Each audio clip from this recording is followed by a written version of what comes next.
ચાર યુગમાં ચાર પ્રકારના દાનવ થઈ ગયા. સતયુગમાં હિરણ્યકશ્યપ એવો દાનવ થઈ ગયો. પછી ત્રેતા યુગમાં રાવણ દાનવ થઈ ગયા. પછી દ્વાપર યુગમાં કંસ.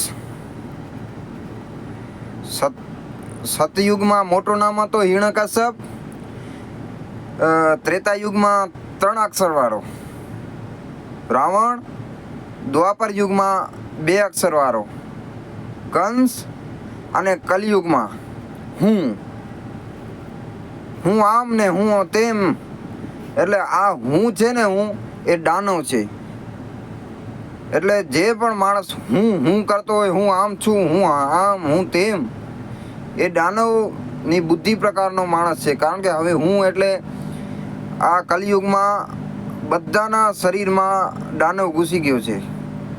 જ્યાં પણ હું હશે ત્યાં દાનવ છે. પહેલાં દાનવ અને દેવ અલગ અલગ રહેતા હતા, અને કલયુગમાં દાનવ અને દેવ સાથે રહેવા માંડ્યા છે. ક્યારેક ક્યારેક કોકનો દાનવ ક્યારેક જાગે છે, અને કોકનો દેવ ક્યારેક જાગે છે.